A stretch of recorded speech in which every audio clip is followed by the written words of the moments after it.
모습을 보면서 허탈했습니다 하는데, 우리도 뭐 투표를 잘해야죠. 투표가 코앞에 와 있는데 꼭 투표하십시오.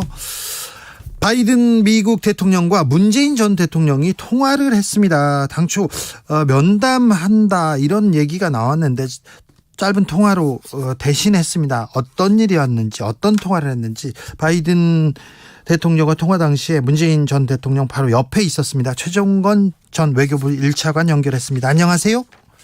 예, 안녕하세요. 최종건입니다. 네, 잘 지내시죠? 예, 잘 쉬고 있습니다. 예. 네. 네, 고생을 하셨으니까 조금 쉬셔야 됩니다. 예, 고맙습니다. 문재인 전 대통령과 조 바이든 대통령이 통화했습니다. 어떤 얘기 나누셨어요? 예, 이게 한 번도 이러한 일이 없었죠. 그렇죠. 그러니까 방한을 한 미국 대통령이 직전 전임 대통령하고 일종의 소통을 하자고 한 건 우리 외교사에 처음이죠. 네.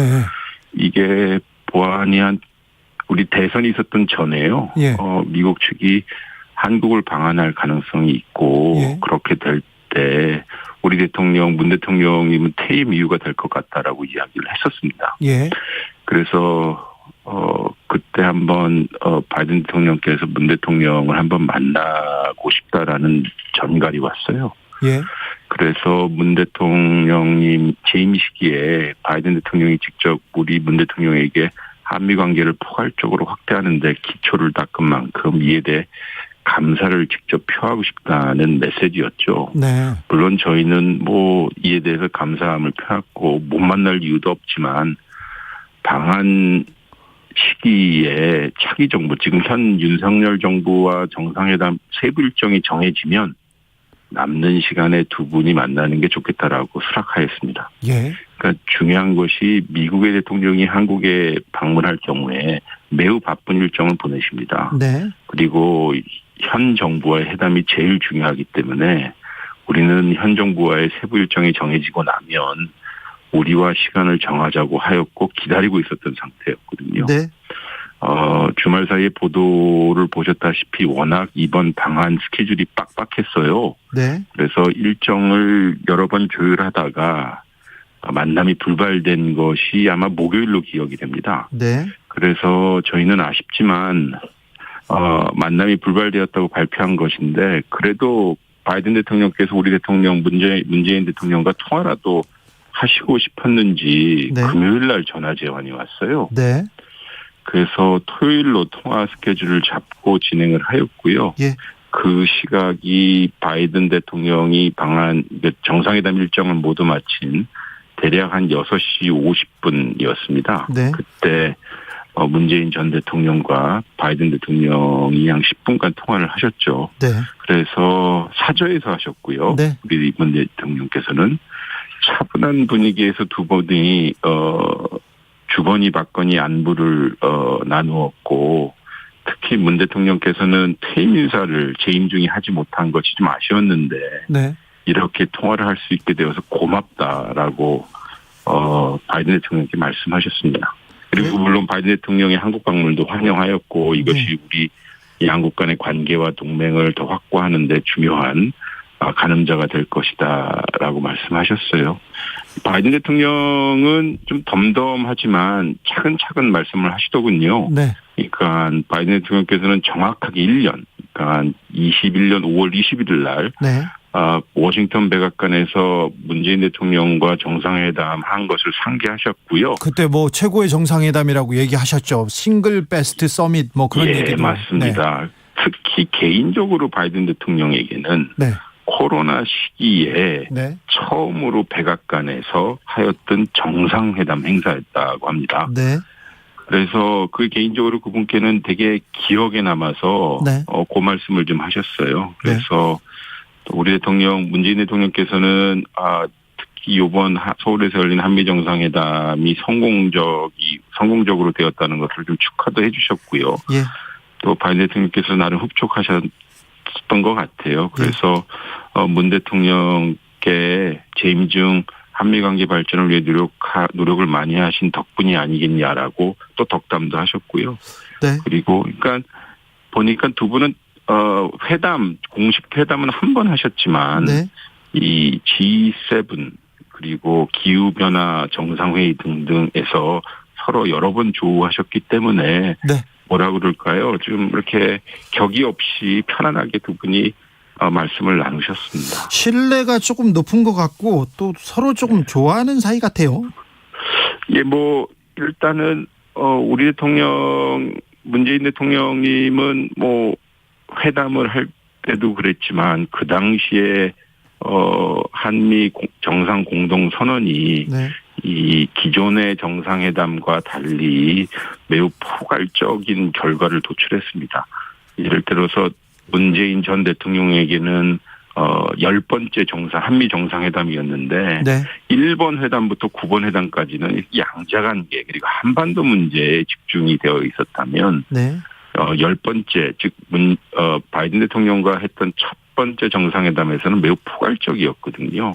뭐 우주 달 탐험부터 우리 북한 문제까지 그리고 경제 문제라고 할 수 있는 공급망 문제 그리고 이 지역 문제까지 총망라한 매우 포괄적인 문서를 생산해냈죠.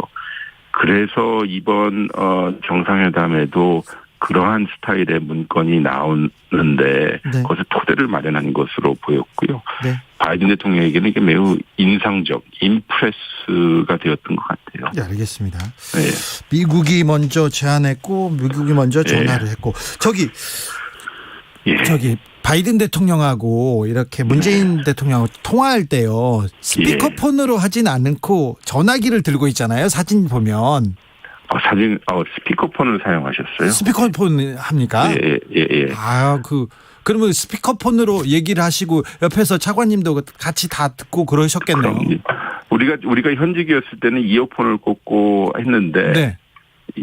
아직 그 사저의 시설이 완벽히 네. 무슨 그러한 통화를 할 정도를 만들어 놓지 않았고요. 네네. 또한 사저이기 때문에 네. 저희가 뭐 퇴임 후에 외교 활동을 벌써부터 염두에 둔 것은 아니어서 네. 그냥 스피커폰으로 하였고요. 뭐 음질이니 뭐 이런 것들은 뭐 요새 전화기가 워낙 좋은 거죠. 네. 문제는 없었습니다. 알겠습니다. 스피커폰으로 통화했다. 이거 굉장히 중요한 내용은 아니지만 새로운 사실입니다. 저기 차관님, 대통령 바뀌니까 국격이 달라졌습니까? 대한민국의 국격은 늘 증가하고 있었죠. 그것은 우리의 국력, 즉 경제력과 군사력 이런 것들은 큰 통사적 면에서 보면 늘 증가하고 있었죠. 뭐 순간순간에 부침은 있었지만 가장 중요한 건 우리 민주주의의 발전 때문에라도 우리의 정치 체제는 늘 존경의 대상이었고 게다가 코로나를 겪으면서 우리의 방역 역량 그리고 그 와중에 사실 코로나 거치면서 전 인류가 되게 우울했잖아요. 그때 이제 한류 문화라는 것이 또 빛을 더 냈죠. 또 한류 문화라는 것이 우리 고유의 문화를 넘어선 보편적인 문화를 이렇게 투영하면서 온 세계가 즐길 수 있었으니까 우리의 국력 그리고 국격이라고 하는 것, 우리의 인기라고 할까요? 그런 것들은 좀 많이 올라갔죠. 계속 오르길 바랍니다. 알겠습니다. 조 바이든 대통령이 일본에 가자마자 유엔 안보리 상임이사국 일본 진출 지지한다 이렇게 얘기했던데 이건 어떤 의미입니까? 일본이 진짜 상임이사국으로 진출하는 겁니까? 그거야 제가 지금 답변 드릴 수 있는 입장은 아니지만 그래도 제일 전문가니까 물어보는 거예요. 제가 소위 국제정치학 교수로서 드릴 수 있다면 말씀을요. 그렇게 되려면 중국과 러시아의 동의가 있어야 될 겁니다. 네, 그렇죠. 그러면 예를 들어서 유엔의 안보리를 통과해야 될 텐데, 러시아와 일본 관계 지금 우크라이나 때문이라도요. 그리고 일본과 중국 관계를 보면, 그리고 미국과 이들 나라의 관계를 보면 넘어야 할 산들이 많겠죠. 그리고 일본이 아시아의 리더로 이렇게 자리매김한다. 그러면 주변 국가들한테도 지지를 얻어야 될 텐데 그것도 좀 숙제일 것 같고요. 이제 소위 리더가 되려면 공약을 해야 할 거고요. 그 공약은 주변국의 지지를 받을 만큼의 공약이 되어야 할 텐데 가장 중요한 것은 그 공감의 힘이거든요. 우리 독일에 대해서는 모든 서방 국가들이 공감하지 않습니까? 네, 그렇죠. 인정하죠. 대해서. 네, 예. 근데 일본에 대해서는 아직 공감의 정도가 매우 낮기 때문에 네. 일본이 뭐 강대국의 지지를 얻는다 하더라도 이 주변국의 공감과 지지가 없으면 어려울 텐데 네. 그것을 얻기 위한 숙제를 많이 해야 될 겁니다. 알겠습니다. 문재인 전 대통령이요, 재임 기간 동안 대통령이자 또 한국의 대표 선임 외교관으로서 많은 활동했는데 어떤 외교를 했다고 보십니까? 저는 제 개인적인 표현으로는 뭐 정성 외교를 했다고 생각하는데요. 정성 외교. 예, 하나하나 외국의 정상을 대할 때도 그 나라의 사정과 이해관계 그리고 우리와의 관계 또 우리가 얻어야 할 이익을 하나하나 다 치밀하게 보셨고요. 예. 그리고 항상 집중하셔서 그것이 뭐 강대국이나 혹은 약소국이다 하더라도 우리는 상당히 떳떳하고 그리고 약소국에게는 따뜻하게 했던 것 같아요. 그리고 우리가 지금 조 바이든 행정부와의 관계만 생각하시는데 한미 관계를 고려할 때요. 네. 근데 우리 임기 5년 중에 3년이라는 시간은 트럼프 행정부와 한미 관계를 그렇죠. 관리하고 나아갔습니다. 네. 이때 뭐 두 분 정상께서 한반도 평화 프로세스라고 하는 네. 대북 정책을 공동 보조를 취해서 하였지만 방위비 분담금이나 우리 한미 FTA 개정과 같은 현실적인 문제에 있어서는 국익과 직결되기도 하고요. 거기에 대해서는 저희는 당당하고 떳떳하게 우리 국익을 챙기고 안 되는 건 안 되고 되는 건 되는 식으로 하였죠. 이것이 가장 중요한 것 같아요. 결국은 외교라는 것이 좀 국민의 입장에서 보면 좀 동떨어져 있는 것처럼 느낄 수 있지만 국민의 이익과도 직결되는 것이기 때문에 네. 매우 정성을 기울여야 되는 국정 행위입니다. 네. 차관님 얘기가 들으니까 뭐 얘기가 잘 정리가 됩니다. 교수님이 교수로 돌아가셨죠? 예, 복직했어요. 예. 앞으로도 저희가 방송에 모셔가지고 계속 강의 잘 듣겠습니다.